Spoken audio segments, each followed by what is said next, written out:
Queridos, vamos abrir em Romanos, Epístola do Apóstolo Paulo aos Romanos, capítulo de número 13. Romanos, capítulo 13, vamos ler apenas um versículo e no restante da mensagem outros 473. Romanos 13, verso 7. Deem a cada um o que lhe é devido. Essa aqui é a palavra-chave de hoje. Deem a cada um o que lhe é devido. Se imposto, imposto. Se tributo, tributo. Se temor, temor. Se honra, honra. Deem a cada um o que lhe é devido. Vamos orar, queridos. Senhor Jesus, eis-nos aqui como tua igreja, que o Senhor possa falar não somente às nossas mentes, mas também ao nosso coração, à nossa alma, ao nosso espírito. O Senhor tem toda a liberdade para nos ensinar os teus caminhos, pois é o que precisamos para que a nossa vida cresça, melhore, se aprofunde, tenha mais satisfação no Senhor. Produz a tua boa obra, reina sobre nós, que nós possamos viver a vida que o Senhor tem conquistado para nós. É o que te pedimos em nome de Jesus. Amém. Deem a cada um o que lhe é devido. Eu tenho comentado nas últimas mensagens, queridos, sobre os princípios pelos quais os cristãos podem conduzir a sua vida. E o ensino do Evangelho é que tudo é permitido. Deus é um Deus muito bom, queridos? Que a maioria das coisas, a imensa maioria, nos é permitido para desfrutarmos, para gozarmos a vida e para descansarmos, para nos alegrarmos. Então, tudo é permitido. E nos é ensinado 3 princípios a partir dos quais a gente pode, dentro disso tudo, de tudo que é permitido, a gente poder verificar aquilo que faz bem ou aquilo que faz mal. Tudo é permitido, mas nem tudo convém. Tudo é permitido, mas nem tudo edifica. Tudo é permitido, mas eu não deixarei que nada me domine. São 3 princípios simples, e isso nós temos comentado nas últimas mensagens. A primeira coisa que nós comentamos é que Deus é um Deus que onde há o Espírito de Deus, aí há liberdade. Foi para a liberdade que Cristo nos libertou. Então, a primeira coisa, não deixes que nada te escravize, nada te domine, homem nenhum, química nenhuma, poder nenhum te domine, porque Deus te chamou para a liberdade. Pois comentamos que Deus é luz, Jesus é a luz do mundo, nós fomos chamados para ser a luz, então tudo que a gente for viver, que seja debaixo da luz, porque é isso que convém, aquilo que é feito na luz. Pois eu comentei que Deus é o Deus da paz, por isso que nós cumprimentamos uns aos outros com a paz do Senhor. E a Bíblia nos diz que seja a paz de Cristo o árbitro no seu coração. Entre decidir qualquer coisa na vida, veja se isso vai gerar paz ou se vai gerar contenda. E isso é aquilo que edifica. A paz, sim, edifica, produz o que é bem, o que é bom. E a última mensagem eu falei sobre ajudar. Que também é aquilo que edifica. A gente precisa sair do nosso casulo, do nosso egoísmo e procurar ajudar as pessoas. Todo o Evangelho nos ensina a ser pessoas que se preocupam com os outros, que cuidam do interesse dos outros. Eu falei que nas Escrituras há os mandamentos de mutualidade, que diz uns aos outros, perdoem-se uns aos outros, suportem-se uns aos outros, cuidem um dos outros. Então é sempre uns aos outros, amai-vos uns aos outros. O Evangelho não é somente para você, o Evangelho provoca no ser humano um se relacionar, um ajudar, um estender a mão. Então, faça aquilo que edifica, que é ajudar as pessoas. E estamos aqui em outro princípio, você fazer o que é devido. Porque dentro da vida, queridos, dentro de qualquer coisa que você vai fazer, você tem 3 opções. Em qualquer decisão que você for tomar, tem 3 opções. Uma é nada fazer, diante de uma situação da vida, diante de algo que você vai fazer. Você pode não fazer nada, que é a opção improdutiva, algo que não vai gerar nada, você não sai do lugar, aquilo é você não plantar nada. Se você não planta nada, você não colhe nada. E as outras 2 opções primeiro, nada fazer, segundo, fazer o que é devido e fazer o que é indevido. E aqui o apóstolo Paulo nos diz, dê a cada um o que é devido. Escolha dentro das 3 alternativas, nada fazer, fazer o que é devido e fazer o que é indevido, faça o que é devido. Isso parece algo bem óbvio, O que você deve fazer? Bom, o que eu devo fazer é o que é devido. Mas, queridos, por incrível que pareça, a coisa que há de mais difícil para Deus, é convencer o ser humano a fazer o que é devido.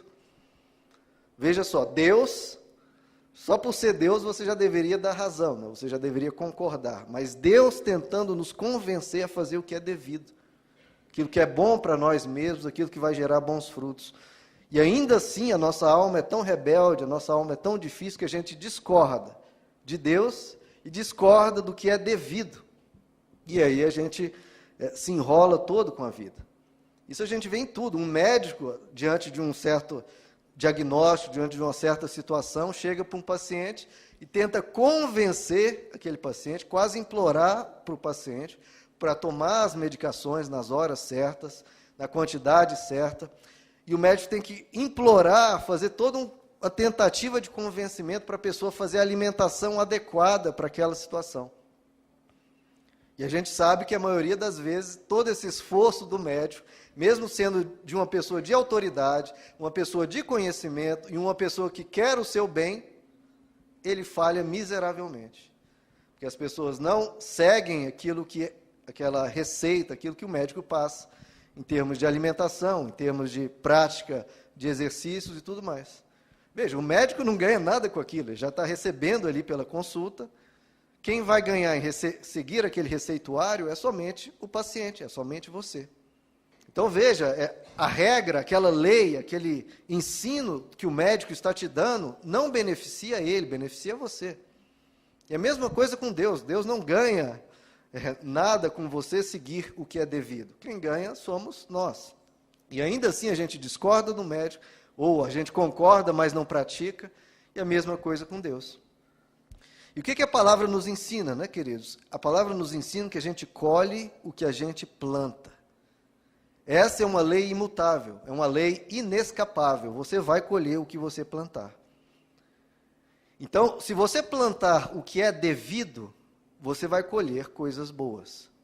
Agora, se você planta o que é indevido, você vai colher problemas. Isso não interessa, queridos, realmente não interessa quantas horas de oração, o quanto tempo de leitura bíblica, o que você adora a Deus. Se você planta coisas ruins, você vai colher coisas ruins. Por mais que você tenha uma dedicação enorme a Deus, mas Ele já te ensinou isso. Você vai colher o que você plantar. Para isso, por exemplo, não adianta nem orar. Você pode orar para Deus te ajudar a não plantar o mal. Mas se você planta o mal, você vai ter que colher. Não adianta você orar do tipo, Deus, eu plantei um abacaxi na minha horta, eu plantei um pepino, mas eu quero colher morango. Esse é o tipo de oração que Deus não responde. Porque o que a Bíblia diz? De Deus não se zomba. O que você plantar, isso você vai colher. Então é você até pedir algo ridículo para Deus. Senhor, eu estou fazendo isso, mas por favor, desfaça o que eu fiz. Deus vai falar, mas qual a lógica disso? Não. Ele pode até fazer em muitos momentos, pela infinita misericórdia dele. Mas o que ele já nos ensina, e já é a palavra dele, você colhe o que você planta. Então a sua oração deve ser, Deus, me ajude a plantar o que é correto. Me ajude a escolher o que é devido, para que eu colha bons frutos. Você não pode pedir, Deus, eu estou cavando esse buraco, enquanto eu cavo esse buraco, por favor, jogue terra. Não, isso a Bíblia chama de zombar de Deus, e não é assim que funciona. Então Deus já disse, você vai colher o que plantar. Então, queridos, fazer o que é devido, fazer aquilo que é justo, aquilo que é bom, só vai trazer harmonia para tudo na sua vida. No seu trabalho, na sua família, nos seus relacionamentos pessoais, faça o que é devido, porque vai gerar harmonia, vai gerar paz, vai gerar tranquilidade. É você fazer o que espera-se que seja feito. E hoje, mesmo essa coisa tão óbvia, né, de você fazer o que é devido, fazer o que se espera que seja feito, isso tem se perdido em absoluto, queridos, na nossa sociedade e na nossa cultura. Coisas que há 50 anos atrás eram simplórias, eram óbvias, hoje se perdeu completamente e é algo raro de se ver. Por exemplo, hoje a maioria das pessoas desrespeitam pais, desrespeitam idosos, desrespeitam professores, desrespeitam policiais, desrespeitam chefes, desrespeitam governantes. Então, todas as esferas da sociedade, do relacionamento humano, estão adoecidos. Um filho, uma pessoa não sabe ser filho em respeitar o pai. Não sabe respeitar uma pessoa idosa. Não sabe respeitar um professor. Hoje, se um professor chama a atenção de um filho, o filho reclama aos pais, os pais ficam do lado de quem? Do filho. Isso é absolutamente impensável há 50 anos atrás. Sempre se ficava do lado do professor, porque é a autoridade ali, é aquele que está procurando ensinar. E o mesmo com governantes, policiais, chefes, toda a estrutura está adoecida. Porque as pessoas estão se recusando a fazer o quê? O que é devido, o que se espera delas. Isso é extremamente problemático. As pessoas hoje estão tão ensimesmadas, tão egoístas, tão pensando em si mesmas, que desprezam e não entendem o conceito de sociedade, o conceito de grupo humano, o conceito de comunhão, o conceito de liderança. A pessoa não quer ser liderada, ela quer liderar. Ser liderado, jamais, ela quer liderar. Ora, mas para alguém liderar, tem que ter os liderados. E se a pessoa quer liderar, ela também tem que estar pronta para ser liderada quando for o caso. Um dos principais ensinos de Jesus, queridos, e justamente por isso que tem esse nome, é a chamada Lei de Ouro, a Golden Rule, né? A Lei de Ouro de Jesus. Quem sabe qual que é a Lei de Ouro de Jesus? Faça com o próximo aquilo que você gostaria que fizessem por você. Essa é a Lei de Ouro, tem que saber isso, irmãos. Façam com o próximo o que você gostaria que fizessem por você. Então, o ensino de Jesus é, em vez de cobrar das pessoas, sejam assim, sejam assado, é você se cobra para fazer aquilo que você gostaria que os outros estivessem fazendo. Então, no trânsito, o que você gostaria que as pessoas estivessem fazendo, faça. No relacionamento, marido, mulher, o que você gostaria que estivesse fazendo o cônjuge, você faz. Você. Jesus chama para você a cura do mundo, a cura da sociedade, a cura dos seus relacionamentos. Deus chama essa responsabilidade para você. Você faça. Não venha cobrar do outro, faça você. E por que isso é muito importante, queridos? É porque aquilo que você faz volta para você. Aquilo que no ditado popular diz, né? Tudo que vai, volta, né? O mundo dá voltas. Se, por exemplo, né, tudo que vai, volta. Por exemplo, se você trata mal um idoso, como hoje é comum, as pessoas não dão. Antigamente, um idoso era extremamente respeitado. Hoje é tratado, às vezes, como uma pessoa que vai atrapalhar, como um estorvo. Isso é absurdo, até não caber mais. Veja, se você trata mal um idoso, e as outras pessoas mais jovens que você estão enxergando isso, estão vendo isso na sociedade. O que vai acontecer quando você se tornar idoso? Você vai ser tratado mal, porque aquelas crianças, aqueles jovens viram esse seu comportamento e aprenderam isso. Então, aquilo que você faz se volta sobre você mesmo. E é por isso que Jesus diz, então faça o que você quer que lhe façam. Trate as pessoas como você quer que seja tratado. Porque gentileza gera gentileza. A forma que você trata, os outros mais novos aprendem. Lá em casa é engraçado, né? Quem tem filho sabe disso. Aquilo que você faz ou fala, eles aprendem e usam contra você. Ah, mas usam. Esses dias lá, a Luana às vezes brinca com o Petros. Né? O Petros pedindo, mãe, faz isso, mãe, faz aquilo, mãe, faz aquilo. E ele não quer fazer nada, né? Quer ficar no sofá e pedindo, mãe, traz isso, mãe, traz aquilo. Aí a Luana foi e falou, olha, Petros, eu não sou sua escrava, vá lá você pegar, né? Aí depois, uns dias depois, o Petros estava lá e a Luana foi pedir uma ajuda, Petros, me ajuda aqui. Aí o Petros, o que ele disse? Não sou seu escravo, mãe.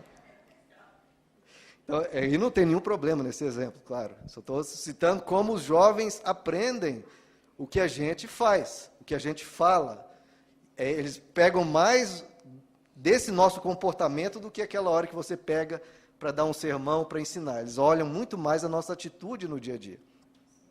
Eu vi na internet uma coisa engraçada, né? Uma mãe chegando para a filha, filha, abre uma conta no Facebook para mim, porque eu não sei lidar com computador, essas coisas, abre uma conta no Facebook para mim. Aí a filha perguntou, mas para quê, mãe? A mãe falou, todo mundo tem, eu também quero. E a filha respondeu o quê? Você não é todo mundo, mãe. É que os pais gostam de falar isso para o filho. Você não é todo mundo. E assim, então aquilo que você faz acaba voltando para você. E por isso que Jesus ensina, o que você quer que lhe façam, faça você, pois, a eles. E eu quero mostrar esse vídeo de uma história com E, né, que ilustra isso, né, a questão de o que você faz volta para você. Então, a mudança da sociedade, a mudança da cultura, não adianta a gente ficar reclamando dos políticos e nós sermos corruptos em coisas pequenas. A gente cobra eles a serem honestos em coisas enormes e a gente não é honesto em coisas pequenas. Em tudo, em furar fila, no trânsito, a gente sempre está cobrando dos outros, mas Jesus cobra de nós. Comece a mudança na sociedade por você, você fazendo o que é devido. Pode apagar a luz aí? Põe o vídeo, por favor. ออกมานี่เลยนะไอ้ขี้ขโมยไหนดูสิเอาอะไรไปออกมานี่ไปทำอะไรเนี่ยฮะถามว่าเอาไปทำอะไรเอาไปให้แม่ เจ๊แป๊บนึง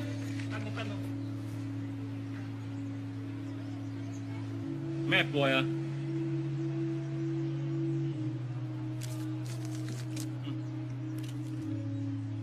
อย่าทำอย่างนี้อีกนะ หมวยเกาเหลา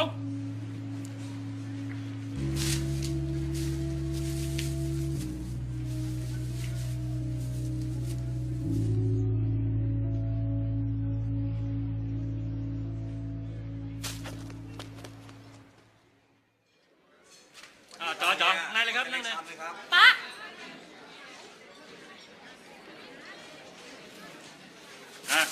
จัดไปสั่งมาเร็วต่ออะไร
Faça com o próximo, queridos, o que você gostaria que fizessem por você. Faça sempre o que é devido, sem hesitar, sem pensar duas vezes, porque a gente faz, depois esse bem retorna para nós de alguma forma, seja na sociedade, na mudança da cultura do país, etc. Então, querido, a vida cristã não é uma questão de leis e regras, é questão de sabedoria, é questão de bom senso. E que sabedoria é essa? A sabedoria da justiça, né? Dar o que é devido a quem é devido. E eu queria falar sobre isso, o que é devido a cada relação humana. Como eu falei, hoje se desrespeita tudo, toda figura de autoridade, toda figura que está liderando, hoje é tratada muitas vezes com desrespeito. Abra comigo em 1 Pedro, capítulo 2. Primeiro eu queria tratar sobre essa questão do nosso relacionamento com o Estado, que a gente chama de cidadania, né? O que Jesus nos ensina? Jesus, lá em Lucas 20, ele nos diz, né? Dê a César o que é de César. Então, dê a César o que é devido a César. Dê ao governador, ao presidente, ao deputado, ao senador, etc., o que é devido a eles. E aqui em 1 Pedro 2 nos explica um pouco sobre isso. Verso 12. Vivam entre os pagãos de maneira exemplar, para que, mesmo que eles o acusem de praticarem o mal, observem as boas obras que vocês praticam e glorifiquem a Deus no dia da sua intervenção. Por causa de quem, queridos? Do Senhor, por causa do Senhor, de Deus, sujeitem-se a toda autoridade constituída entre os homens, seja ao rei, como autoridade suprema, seja aos governantes. Isso aqui está na Bíblia, queridos, então aprenda isso. Seja aos governantes, como por eles enviados para punir os que praticam o mal e honrar os que praticam o bem. Pois é da vontade de Deus que, praticando o bem, vocês silenciem a ignorância dos insensatos.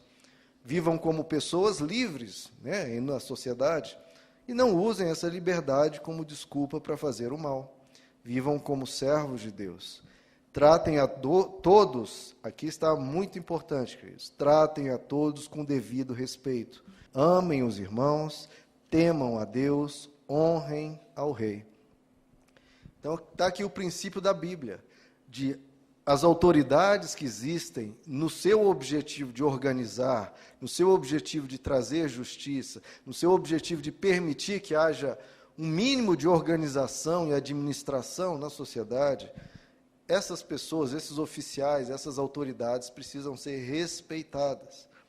Então, seja gentil e respeitoso com cada autoridade. Nunca trate de forma rude, nunca trate de forma má ninguém, porque aquela pessoa está em serviço.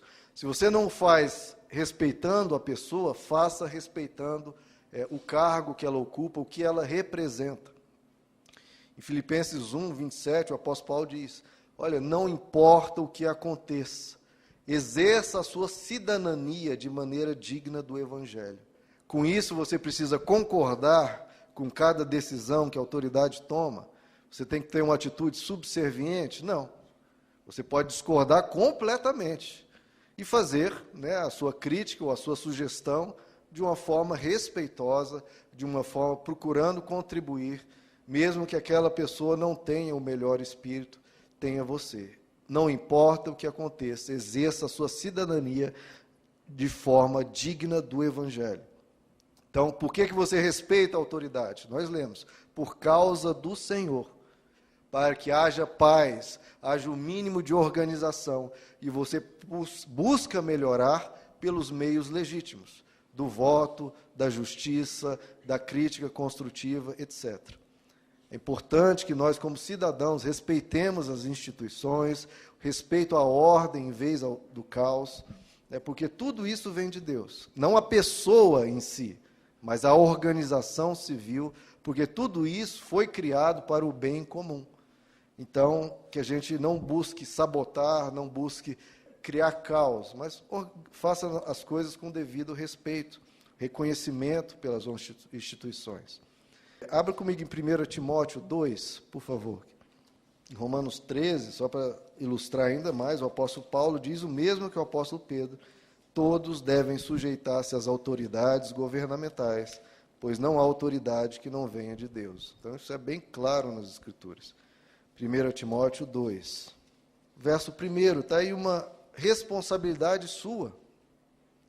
Antes de tudo, recomendo que se façam súplicas, orações, intercessões. Veja quantas coisas: súplicas, orações, intercessões e ações de graças por todos os homens, pelos reis e por todos os que exercem autoridade. Para quê? Veja só, não é para fortalecer a pessoa, aquele indivíduo, não, mas é para que tenhamos uma vida tranquila e pacífica, com toda piedade e dignidade.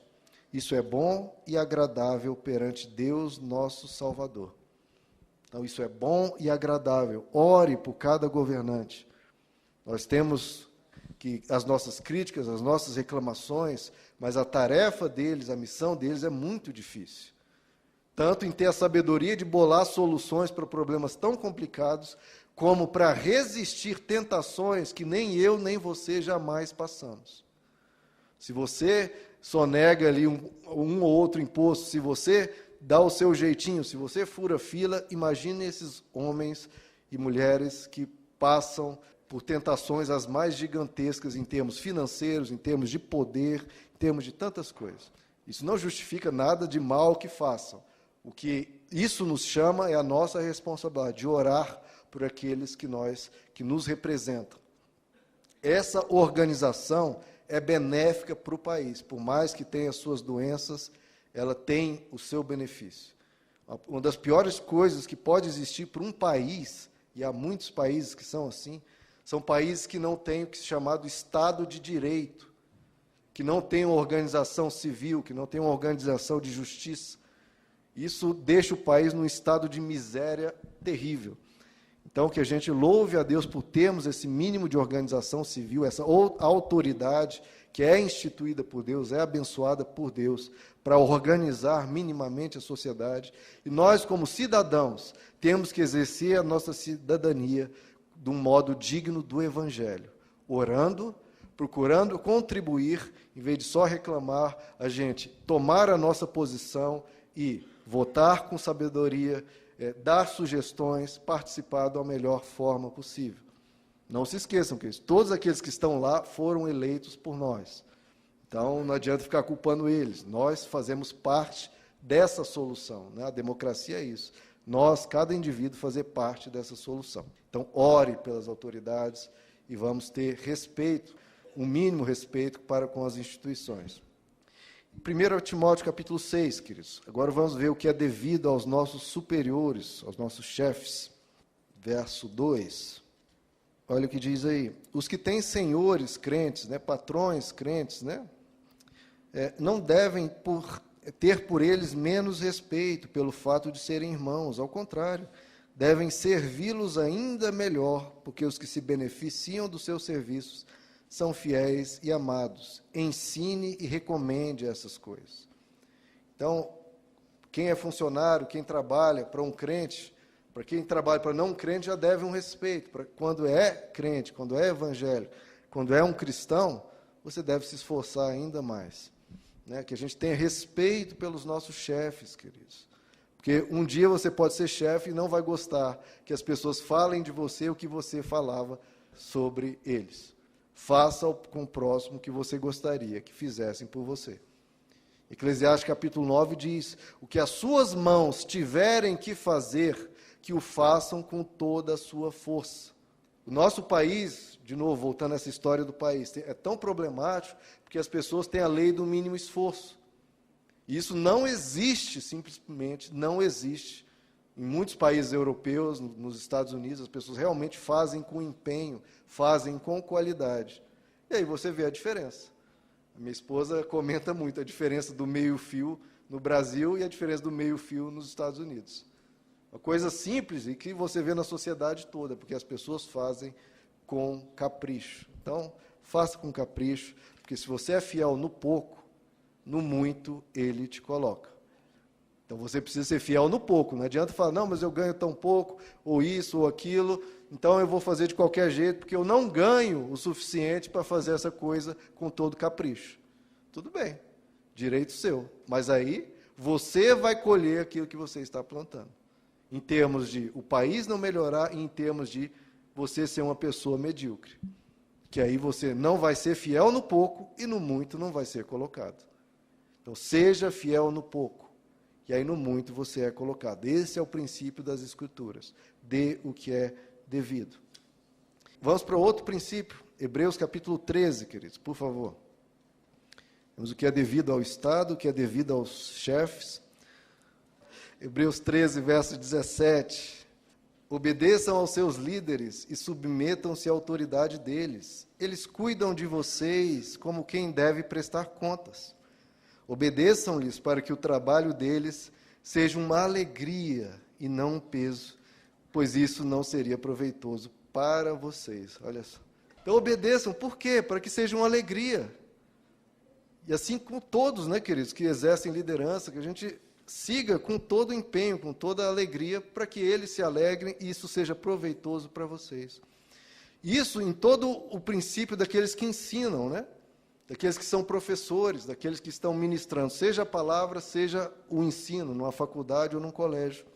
1 Timóteo 5, o apóstolo Paulo diz, trate com dupla honra, especialmente aqueles cujo trabalho é a pregação e o ensino. Hoje os professores são tratados de uma forma assim, meus irmãos, que eu tenho vergonha alheia. Aqueles que ensinam precisam ter uma honra, um respeito enorme, porque aquelas pessoas estão se dedicando a fazer algo nobre, né? Que é passar à frente um conhecimento, passar à frente algo que lhes beneficiou. Então, que na nossa sociedade a gente aprenda a, em termos de professores, em termos daqueles que ensinam, só termos elogios a fazer, só termos palavras boas para que incentive essas pessoas, esses homens, essas mulheres a continuarem esse trabalho. Filipenses capítulo 2, queridos. Vamos ver agora o que é devido ao próximo, a qualquer pessoa ao nosso redor, né? Se praticarmos isso aqui, queridos. Filipenses 2, 3. Nada façam por ambição egoísta. Não viva apenas em torno de você mesmo, ou por vaidade, mas humildemente considere os outros superiores a si mesmos. Cada um cuide, veja só, olha a quebra do egoísmo. Cada um cuide não somente dos seus interesses, mas também dos interesses dos outros. Esse é o princípio do Evangelho. Não cuide apenas dos seus interesses, daquilo que você quer, daquilo que são os seus desejos, as suas vontades, se importe com o outro. Existe uma pessoa do seu lado. O Evangelho nos abre os olhos para enxergarmos os outros. Porque na nossa vivência a gente vai pensando só em nós mesmos, o que eu quero, esse é o meu sonho, essa é a minha meta, isso aqui é que eu quero conquistar. E nesse pensar, você vai pensando só em você. Parece que o mundo deixou de existir e você só pensa em si próprio. Só pensa em si próprio quando você tem que lembrar das pessoas que estão do seu lado. O que Jesus quer fazer é te curar dessa cegueira e você enxergar pessoas ao seu redor. Não sei se foi ontem ou anteontem, minha esposa estava assistindo um filme de um pastor lá na Suécia, em algum lugar ali, que ele recebeu uma proposta da Rainha Vitória para ser um pastor em Estocolmo, e a rainha ia construir um enorme hospital para a esposa dele, que era enfermeira, administrar, e ele pregar lá na capela, e pregar os doentes, etc. Uma proposta assim, insuperável. E ele fala, não, mas porque esse não é o meu sonho é ficar aqui nessa igrejinha onde nós estamos, porque o meu plano é esse, o meu sonho é esse, meu objetivo, eu tenho planos aqui, eu já tracei as minhas metas, então não quero ir para Estocolmo. E a esposa começou a chorar e falar, você só está pensando em você, nós somos dois, você se esqueceu que existe outra pessoa aqui? Você já está tomando uma decisão sem sequer me ouvir, sem sequer me consultar, sem sequer a gente conversar um com o outro, dar um tempo para pensar o que realmente é melhor. Você já está tomando a decisão de supetão e pensando apenas nos seus planos, nos seus sonhos, sem me ouvir. Cada um cuide não somente dos seus interesses, mas dos interesses do outro. Então você que tem o seu plano, o seu sonho, veja como é o sonho do seu marido, o sonho dos seus filhos, o que a família pode construir em conjunto para o futuro. Não fique olhando apenas para si próprio, porque isso é o que é devido. Isso é uma obrigação que você tem. Você deve isso ao seu cônjuge. Você deve isso. Não é um favor que você faz. Isso você deve a ele. Então, que os sonhos sejam construídos juntos. O Evangelho nos ensina a abrir os olhos para o incrível mundo que existe fora de nós. Dê o que é devido ao próximo. Outro princípio esse não precisa abrir, dê o que é devido aos mais velhos, aos idosos, dê o devido respeito. Em Levítico capítulo 19 diz que na presença de um idoso, você se levanta e honra aquela pessoa. Você se levanta diante da presença dos idosos.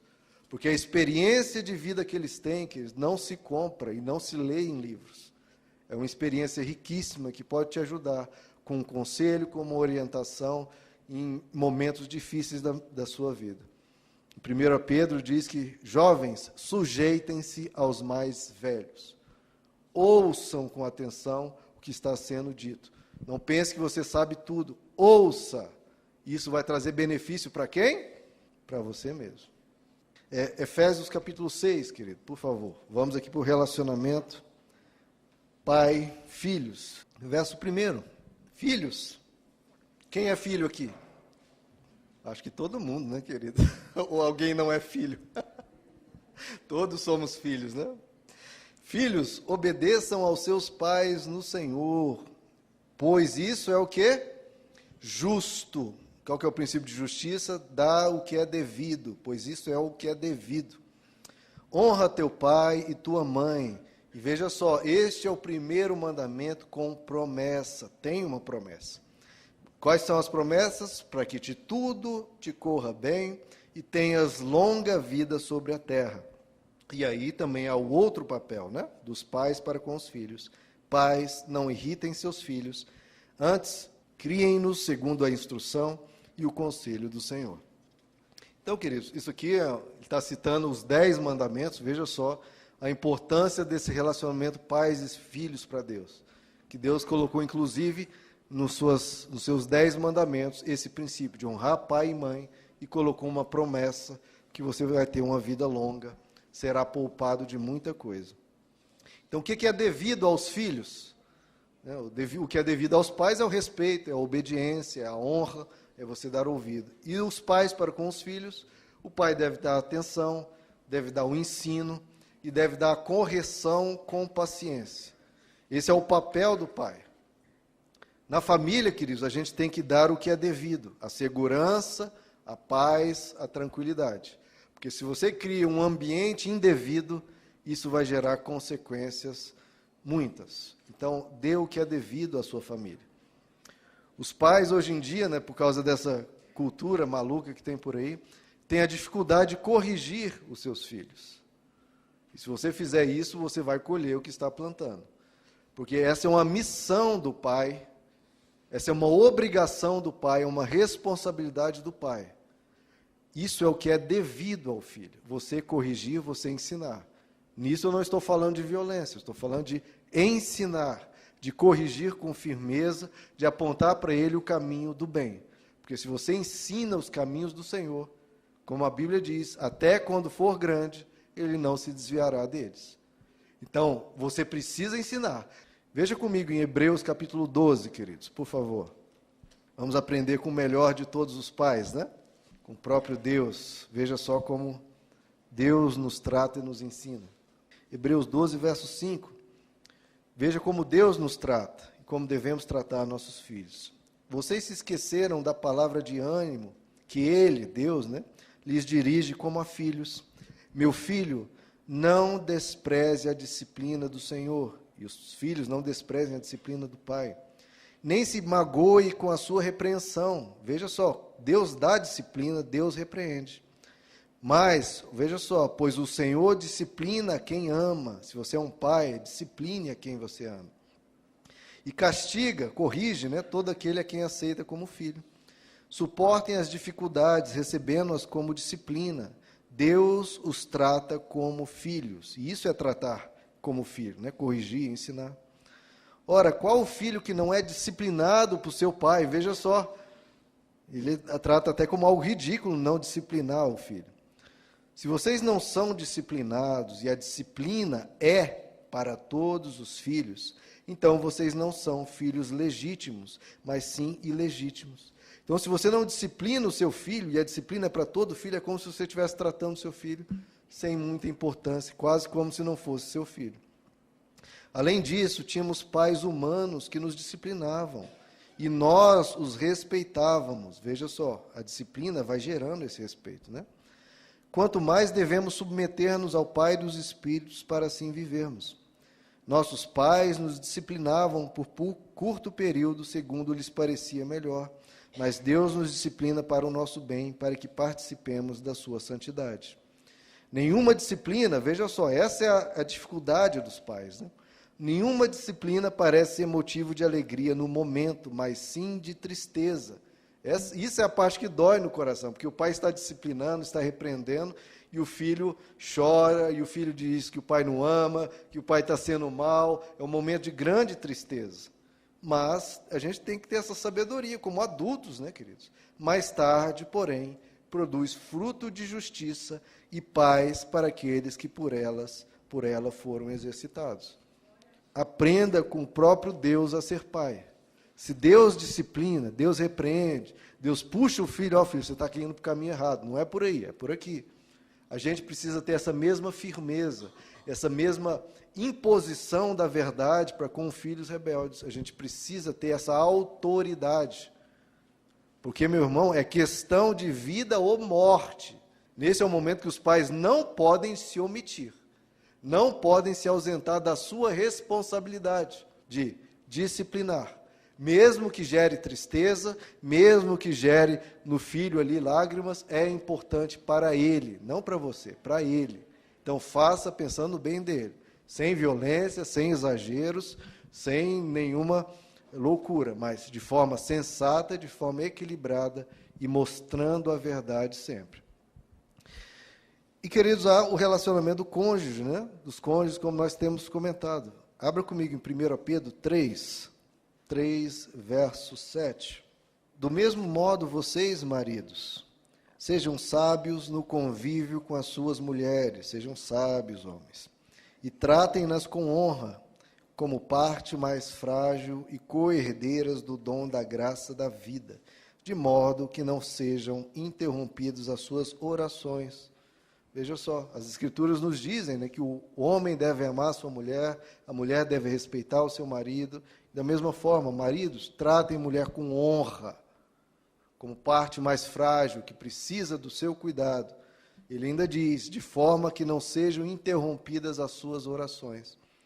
Então, cuide com todo carinho, como se estivesse fazendo para Deus também, honrando aquela vida que Deus colocou diante de você para cuidar. Então, dê o que é devido ao seu cônjuge, dê elogios, dê carinho, dê atenção, dê abraço, dê presentes, faça tudo o que é devido, queridos, para que haja um convívio de paz, de harmonia, de alegria. E aquilo que você colhe, planta, Maris, vocês colhem.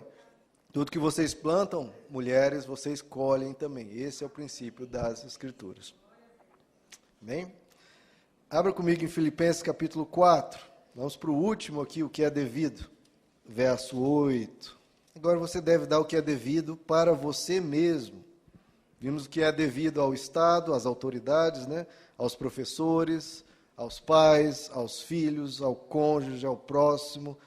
E o que é devido até para você mesmo. O que é devido? O que você deve dar a si mesmo? Eu estou aqui, Filipenses 4, 8. Finalmente, irmãos, tudo que for verdadeiro, olha os princípios, tudo que for verdadeiro, tudo que for nobre, tudo que for correto, tudo que for puro, tudo que for amável, tudo que for de boa fama, se houver algo de excelente ou digno de louvor, dê isso à sua mente, dê isso a você mesmo, pense nessas coisas. É isso que você precisa cultivar na sua alma, cultivar no seu coração. Isso que é devido à sua mente, porque você vai dar à sua mente o que é mal, o que traz tristeza, o que traz ansiedade, o que traz estresse, o que traz preocupação. Não, dê o que é devido ao bem do seu próprio ser. Se você coloca lixo na sua cabeça, se você coloca sujeira, não tem como não se sujar. Se você coloca sujeira, você vai se sujar. Então você precisa colocar filtros na sua mente. Filtros. Por isso que a Bíblia nos diz, diante de todas as coisas, retenha apenas o que é bom. Para que colocar algo ruim na mente? Algo desagradável na sua mente ou na sua boca? O Petros esses dias me perguntou, pai, a palavra X, eu nem me lembro qual que era a palavra, não me lembro. A palavra X é palavrão? Eu falei, ele adora perguntar isso. Tudo ele quer saber se é palavrão, uma palavra nova, é palavrão. E não era. Eu falei, não, filho, não é. Ah, então posso falar. Eu falei, não, para que você vai falar essa palavra se, apesar de não ser um xingamento, né, um palavrão, assim, é uma palavra feia? Para que a gente coloca coisas feias, coisas ruins, coisas que em nada acrescentam na nossa boca ou na nossa mente? Não, dê o que é devido à sua mente. Se é algo bom, pense nelas. Se for algo ruim, não dê ao seu pensamento algo indevido. Existe aquela frase, né, que é muito interessante, né, os seus pensamentos geram ações, as suas ações geram comportamento, comportamento gera um hábito, o hábito gera um caráter, e o caráter gera um destino.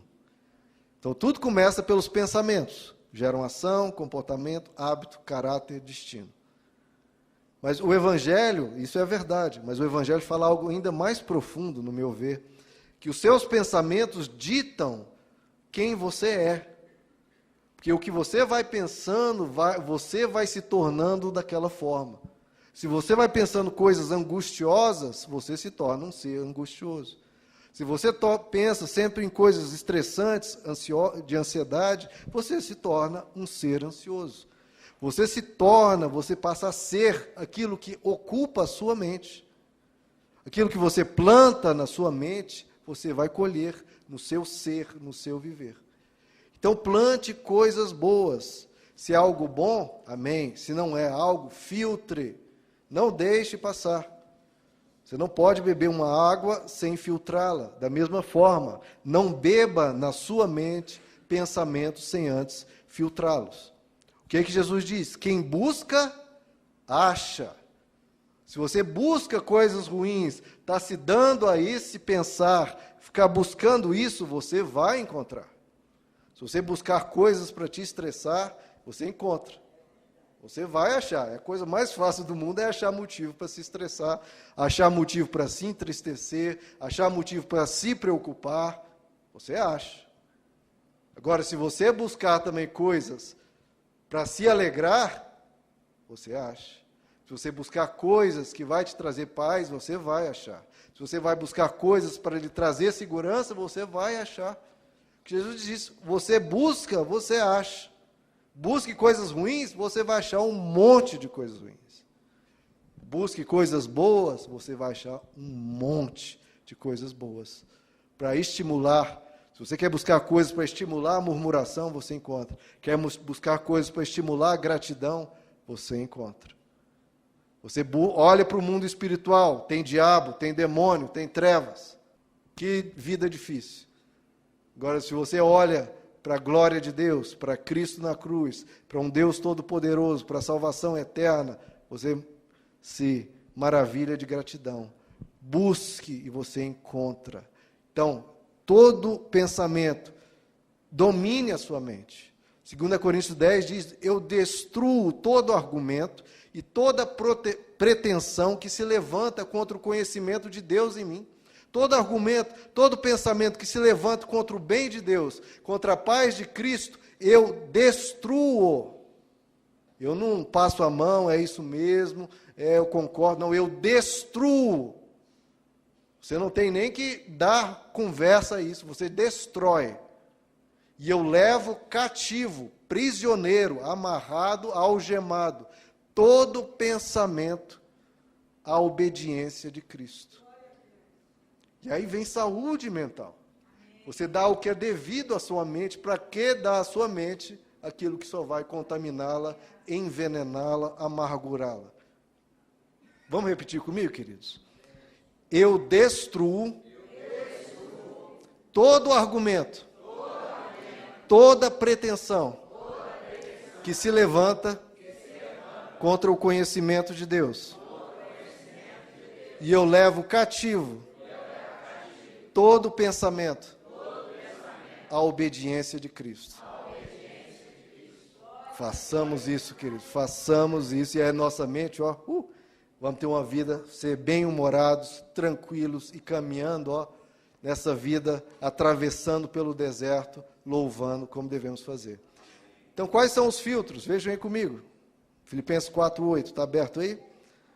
Qual que é o primeiro filtro?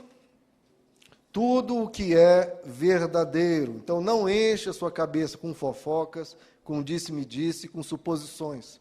Certa vez eu vi uma estatística que 80%, queridos, olha só, não é 10%, não é 5%, 80% dos nossos medos são infundados.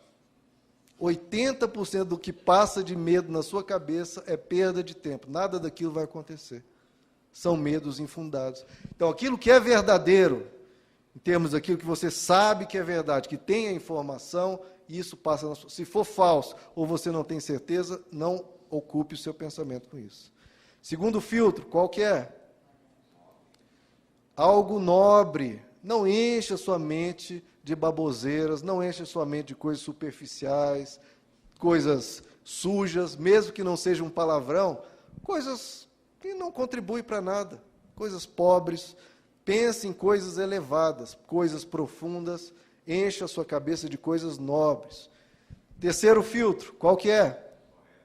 Terceiro filtro, aquilo que é correto, aquilo que é honesto, aquilo que não desobedece, né, o acordo seu com outras pessoas, né, no seu relacionamento com os outros, olhando para o próximo, aquilo que é correto para com ele, seja isso que passe no seu pensamento.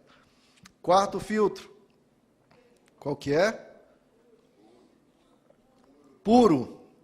Aquilo que é bom, né, queridos? Aquilo que é amoroso, aquilo que é gentil, tudo que em relação a você mesmo, você vê que é bom. Se é puro, se é algo de luz, algo perfeito, algo harmonioso, passe pela sua mente. Se não, descarta, filtre, tem que ser algo puro. Se for algo sujo, algo impuro, descarte. Quinto filtro, aquilo que é amável. Olha só, queridos, aquilo que é amável, aquilo que é doce, aquilo que gera gentileza, aquilo que adoça a alma, aquilo que traz paz.